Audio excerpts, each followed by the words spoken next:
Well, good morning, everybody. How are we doing today? We're having a good time. Everybody full from Thanksgiving. Nobody got trampled at Black Friday.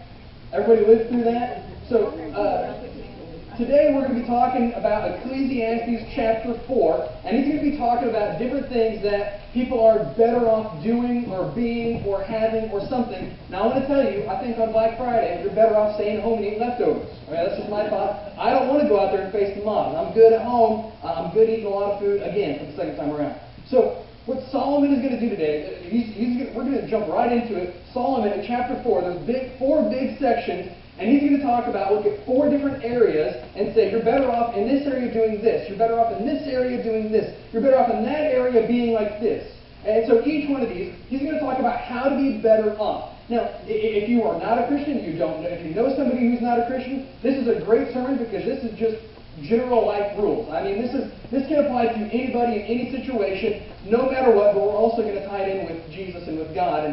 But this applies to anybody, anything, and if you want to have a better life, this is what we're going to do. We're going to look at 4 different areas, how to be better off. And so he's going to start off in the very first section. Well, first of all, let's look at this. In each of these 4 sections, he's going to say something about better. In verse 3, but better than both of these is this person. And then verse 6, better is a handful, and then he goes on. And then verse 9, 2 are better than 1, and then he goes on. And then the last section, verse 13, better is a, and then he goes on. So each of these sections, he's going to look at a situation and say, here's some stuff that's going on, and he's going to tell a story with each of them. And then he's going to say, in all of these different stories, this type of person is better off than this other type of person. And so we're going to try and let all of these, maybe not all of them, apply to our lives, but try to look at how these can affect our lives and how can we be better off. And so the 4 areas that he's going to look at, he's going to look at oppression, he's going to look at work, he's going to look at traveling and how we interact with other people and how we face adversity. And then lastly, he's going to look at politics.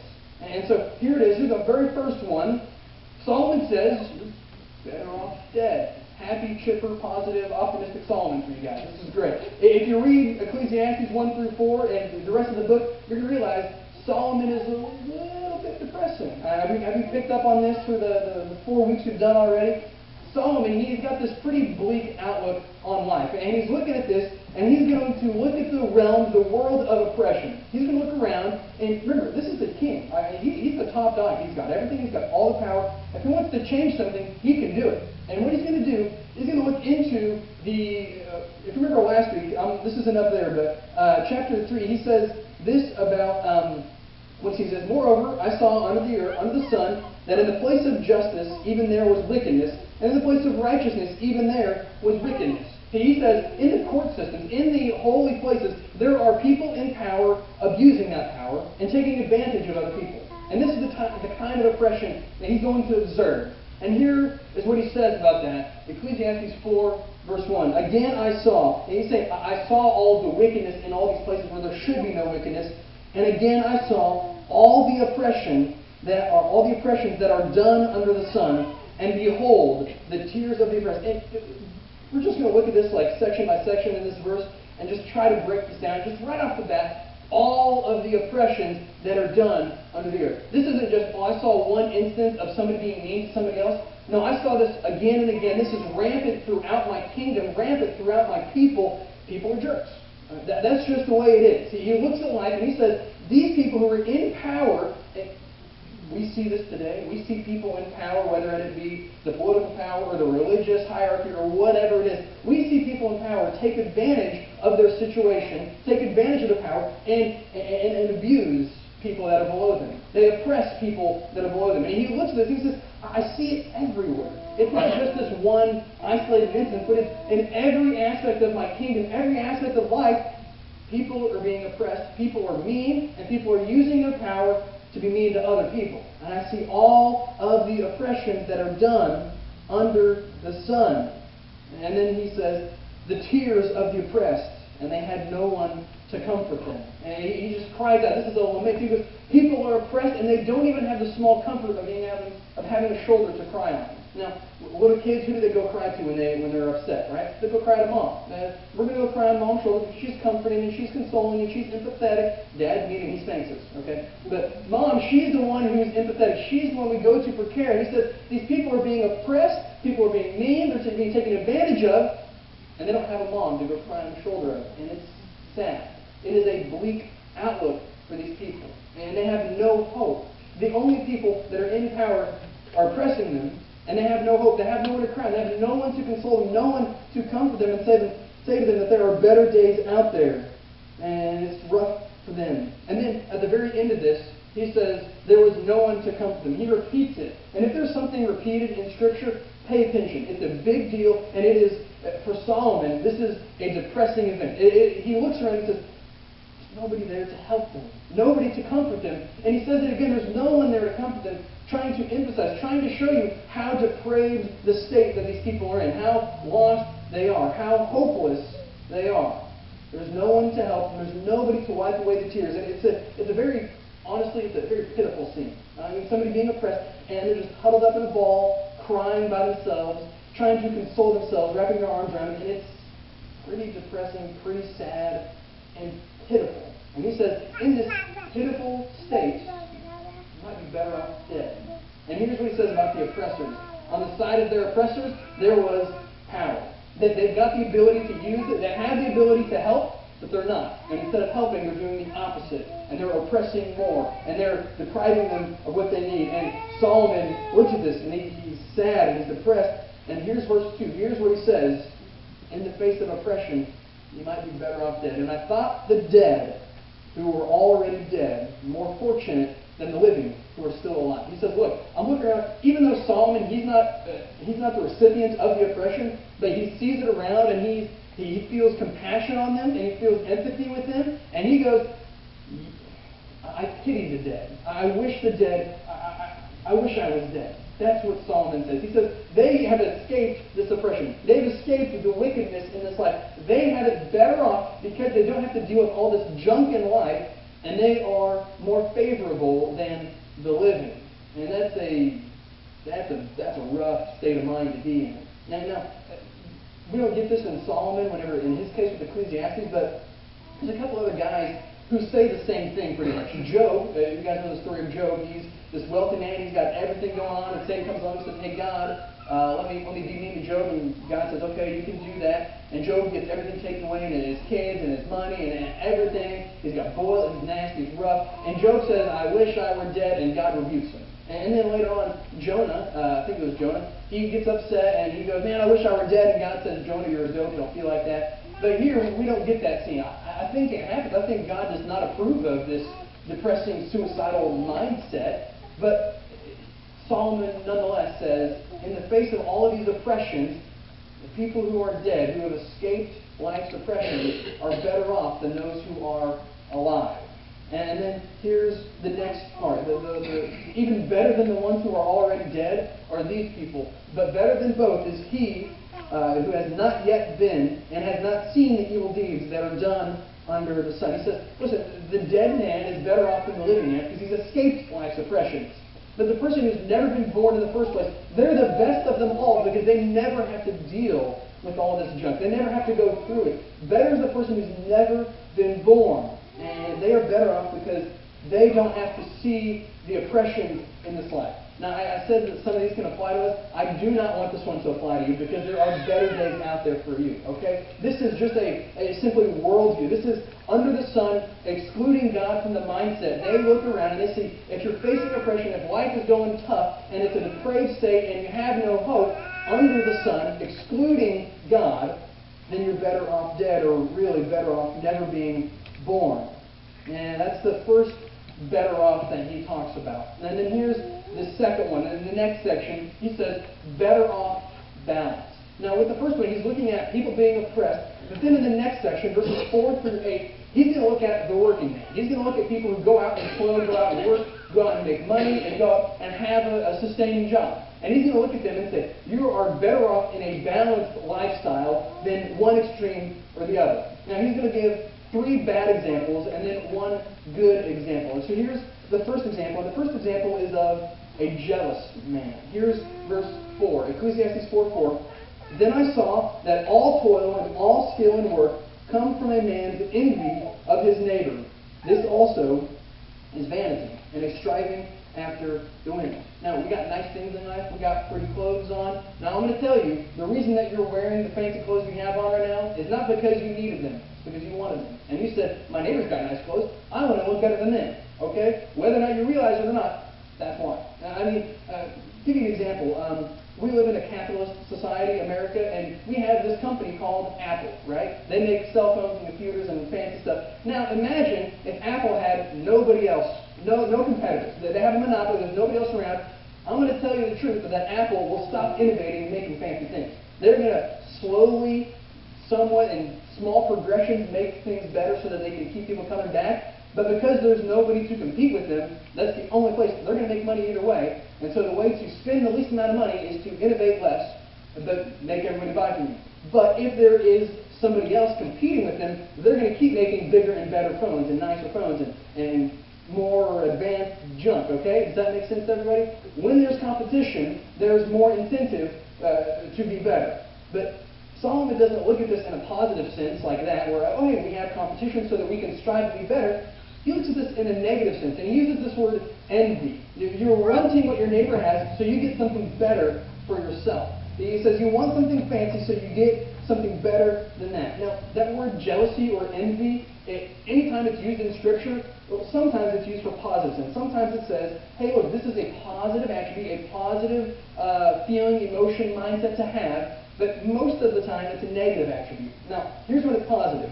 When it's relating to God's relationship with mankind, or with a husband and wife relationship. That is the only time when jealousy and envy are a positive sense. In every other time, like when you're working, it is a negative sense. And this, whenever you're envying something else, you are breaking the 10th and the final commandment. Here's Exodus 20, verse 17. You shall not covet your neighbor's house. You shall not covet your neighbor's wife, or his female servant, or his ox, or his donkey, or anything that your neighbor, that is your neighbor's. Jealousy is what drives this working man, and it is a negative picture. This is not what we are supposed to do. And so that's the jealous man, and he's wrong. And now here's the next picture, and it is of a lazy man. Okay, the lazy man. Here's verse 5.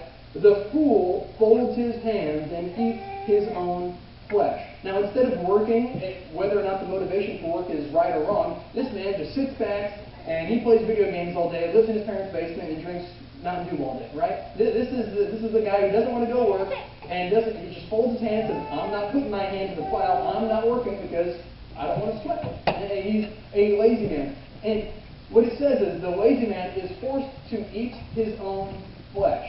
Because he doesn't work, he doesn't make money. Because he doesn't make money, he can't buy food.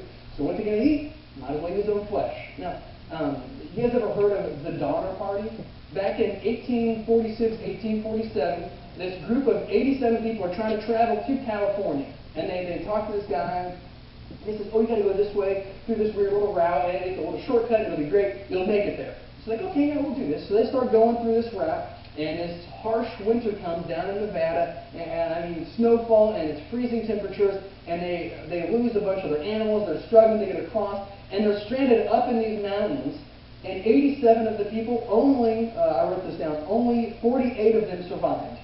You know how they survived? By eating the other 20 or 40 that died. They resorted to cannibalism because it's the last hope. I mean, that's the last chance they have. Because they have no more food, the only way to eat is to eat the people that are dead. And that's what the lazy man says. Because he doesn't work, because he doesn't make any money, because he can't buy any food, he has to resort to self-cannibalism. Now, I really like this verse I found in 2 Thessalonians. He says, if anyone is not willing to work, let him not eat. You're not going to work. You're not going to eat. It's pretty simple, pretty basic. We understand that, right? That's what happens. This guy, this lazy man, he doesn't work, so he doesn't eat. So what is he going to do? He's going to eat the only thing he can, and he self-cannibalizes himself in a weird way. So the lazy man is wrong. The jealous man is wrong. How about the workaholic? The man who just works and works and diligently works and loves his work and just strives to work harder and harder, a perfectionist. Here's what he says. Again, I saw vanity under the sun. That word vanity, pretty negative. And he says, here's what the vanity I saw. And then he's going to conclude with this guy, he's vanity. This is a vanity. This is unhappy business. Here's verse 8 in there. One person who has no other, neither son nor brother, yet there is no end to all of his toil. And his eyes are never satisfied with riches, So he never asks, for whom am I toiling and depriving myself of pleasure? This also is vanity and an unhappy business. This describes a man he's diligently working. He doesn't have a work partner, though. He's diligently working, but he doesn't have a wife. He's diligently working, but doesn't have a brother. Diligently working, but doesn't have a son. And he's working all for himself, lives alone, by himself, works for himself, but never takes the time to take the money he has accumulated and enjoy life with it. And then Solomon, he's collected a lot of wealth. And if you remember back in chapter 2, he says, I hated all my toil, which I toil under the sun, seeing that I must leave it to the man who comes after me. Solomon at the least has somebody to leave his money to, but this guy, this workaholic, he's never taken the time to build a family because he's been so consumed with his work. And any family that he did have, he's lost because he neglected them for his work. And now he's got nothing. He doesn't enjoy his life, and he doesn't have anybody else to leave his wealth to for them to enjoy. And Solomon says this is not a good picture. So if the jealous man, the lazy man, and the workaholic are not good, the balanced man is the one we want. He is found in verse 6. Ecclesiastes 4:6.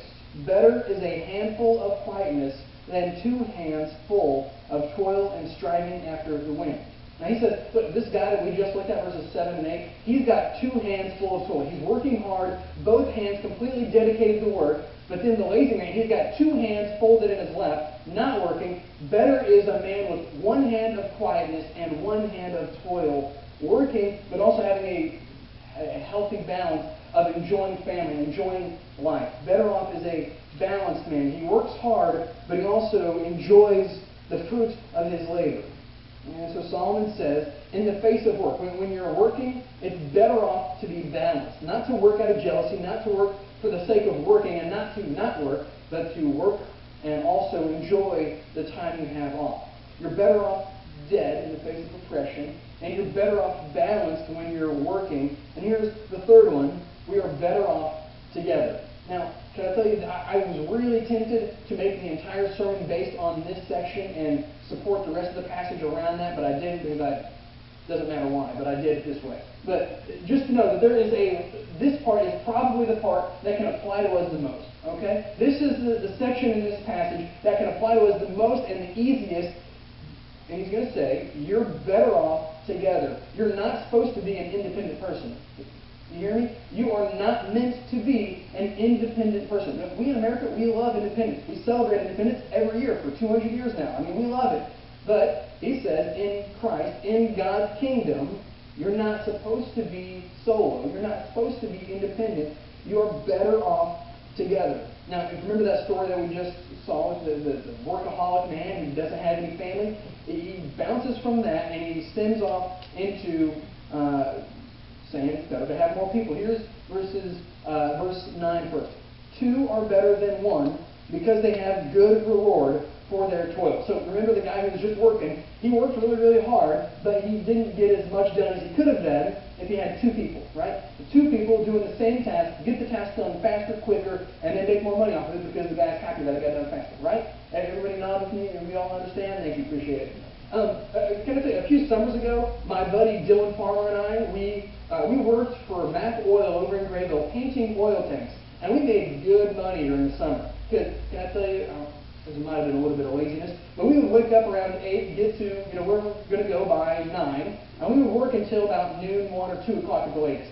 And we would make way more money than any 17, 18-year-old kid should ever be making. And it was great. But I could not have done that on my own. I could not have painted that entire oil tank on my own in one day in 4 hours.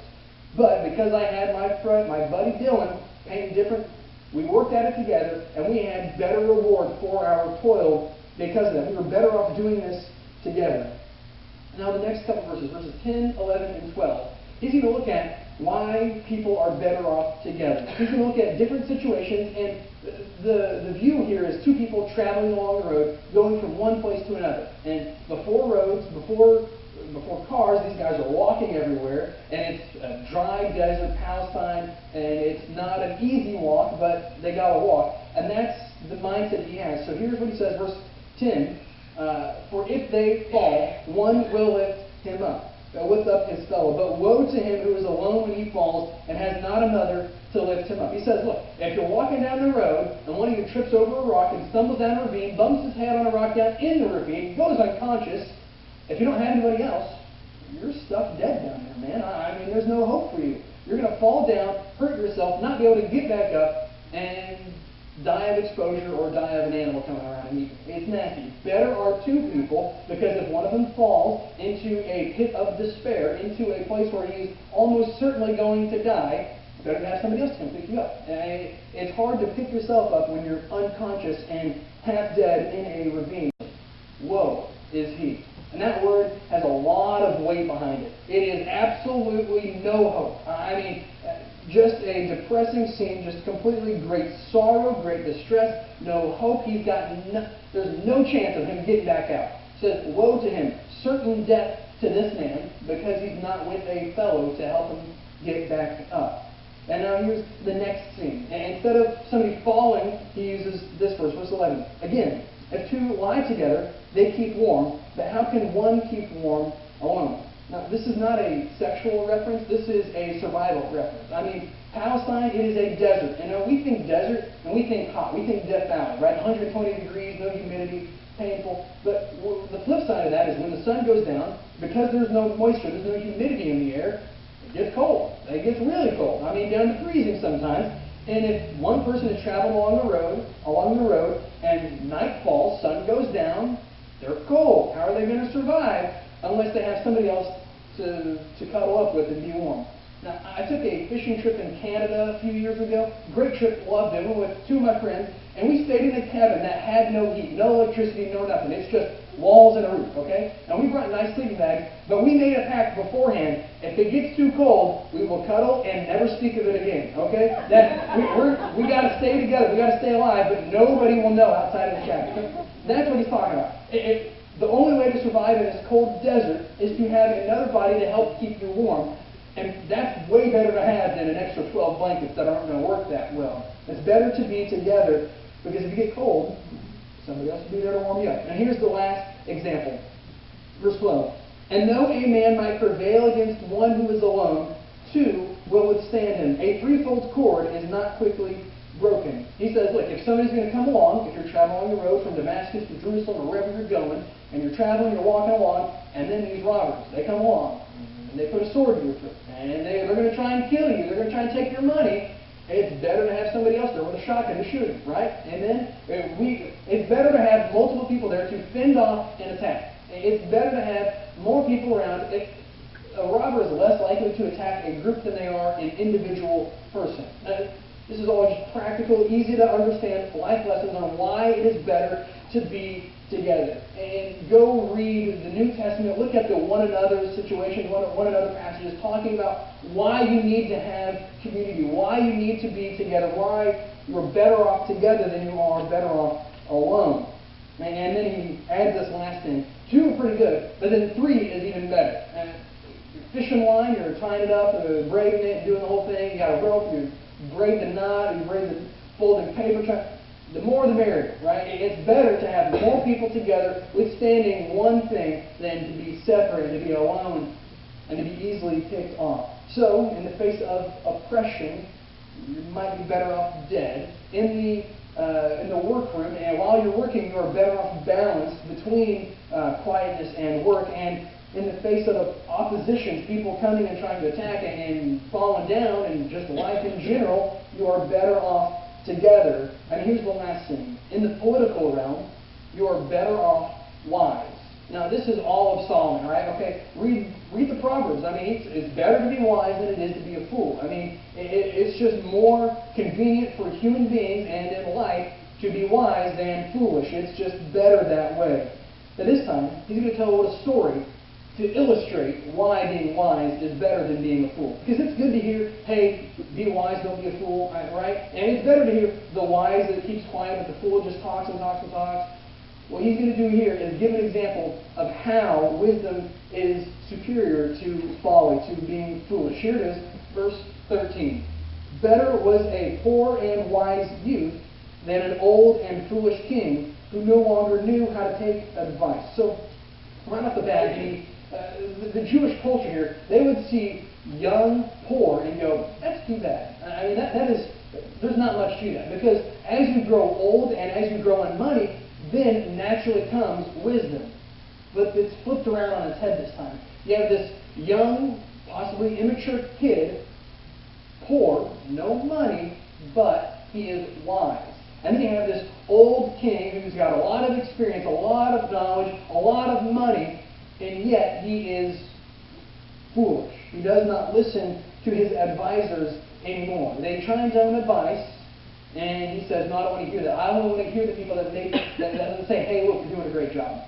Have you guys heard the story of the emperor's new clothes? All right, this is an ancient tale from somebody, can't remember who wrote it, but way back when, a long time ago, and it's the story of this emperor, okay, this great king in power, and he hires this tailor who's going to make him a suit. And the tailor promises him, he says, listen, if any of your officials are not, if they're not worthy to have the position that they're in, if they are dumb, then they will not see your clothing, and they will view your suit as invisible.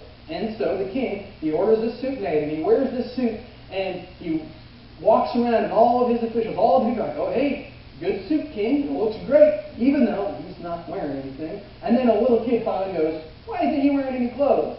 This king had only listened to the people he wanted to hear, and cultivated a situation where only those who would tell him what he wanted to hear are allowed to live in his kingdom. That's this old, foolish king in this situation. He has a lot of knowledge, a lot of experience, a lot of money, but he does not listen to his advisors, and he only surrounds himself in a bubble that he likes to hear, only what he wants to hear, no criticism, and only blind support. Now, the next couple of verses 14, 15, and 16, are going to show us how this situation plays out. Because right now, we just have an introduction to the characters.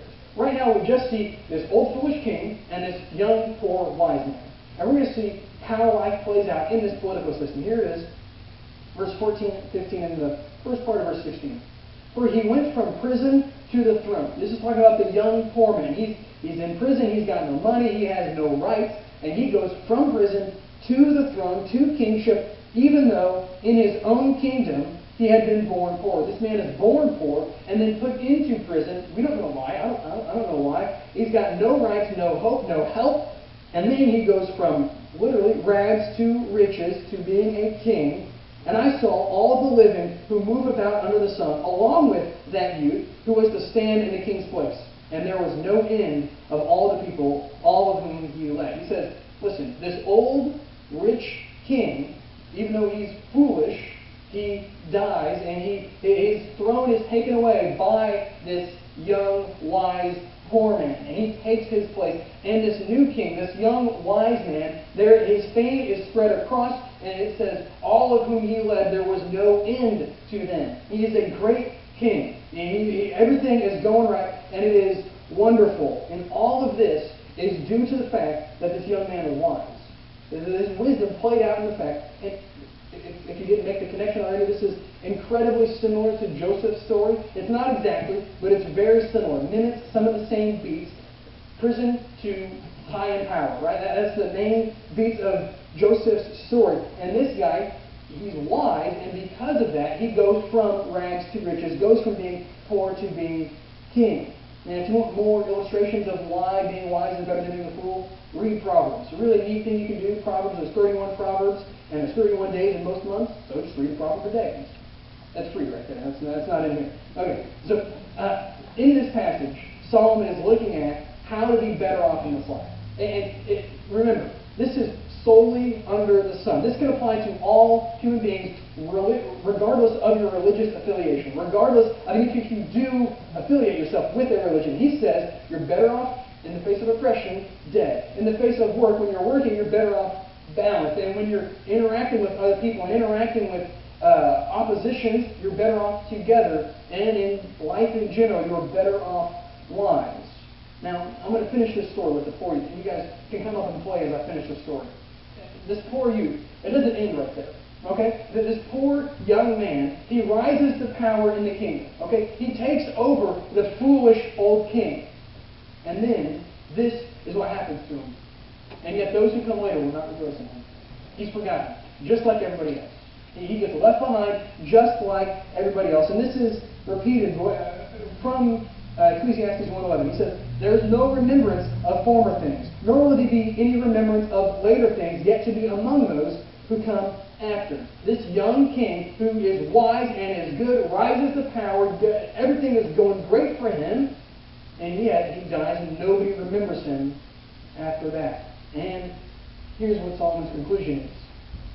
Surely this is vanity. I don't have it up there. The last part of verse 16. Surely this also is vanity and a striving after wind. All of these better-offs can only apply if we just look at it in a without God. They are best off without God.